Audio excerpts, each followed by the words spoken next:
2025 මැයි මාසයේ 6 වෙනි දින පැවැත්වීමට නියමිත පළාත් පාලන අතර ඡන්ද විමසීම සඳහා මූලික කටයුතු අද දවසේ අපි කෑගල්ල බාලිකා විද්‍යාලයේ ආරම්භ කරලා තියෙනවා. උදෑසන 7 සිට අපි ඡන්ද පෙට්ටි නිකුත් කිරීම ආරම්භ කළා. මේ වෙන විට ඡන්ද පෙට්ටි මත 50% විතර වගේ ප්‍රමාණයක් නිකුත් වෙලා තියෙනවා. නිලධාරීන් පැමිණලා සියලුම ලිපි ද්‍රව්‍ය සහ ඡන්ද පෙට්ටි අරගෙන යනවා. ඡන්ද මධ්‍යස්ථාන 583ක් ක්‍රියාත්මක වෙනවා කෑගල්ල දිස්ත්‍රික්කයේ. ගණන් කිරීමේ ස්ථාන ඡන්ද කොට්ටාශ විදිහට ගත්තොත් 214ක් තියෙනවා. ගණන් කරන මධ්‍යස්ථාන 216ක් තියෙනවා. රජයේ නිලධාරීන් මේ සඳහා ආසන්න වශයෙන් 7000ක ප්‍රමාණයක් සහ පොලිස් නිලධාරීන් 1700ක් වගේ ප්‍රමාණයක් මේ කටයුතු වෙනුවෙන් යොදාගෙන තියෙනවා. ඡන්ද දායකයින් අපේ කෑගල්ල දිස්ත්‍රික්කයේ ඉන්න 7,15,000ක් ආසන්න වශයෙන්. ඒ සියලු දෙනාටම මම දැනුම් දෙන්න කැමතියි. හෙට උදෑසන බොහොම උදේම ගිහිල්ලා උදෑසන 7ට අපි ඡන්ද විමසීම ආරම්භ කරනවා.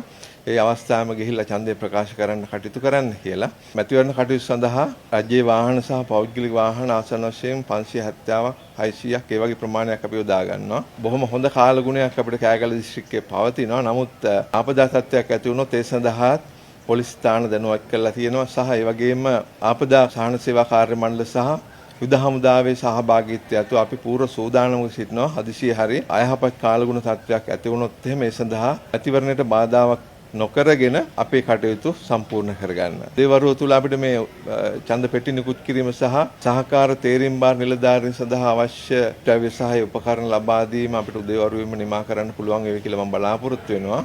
ඒ වගේම අද දවසේ සියලුම නිලධාරීන් ඡන්ද මධ්‍යස්ථාන වලට වාර්තා කරાવી. ඒ අනුව හෙට උදෑසන සිට අපිට ඡන්ද විමසීම ආරම්භ කරන්න කිසිම බාධාවක් නැතුව ආරම්භ කරන්න අපිට අවස්ථාව තියෙනවා. බොහොම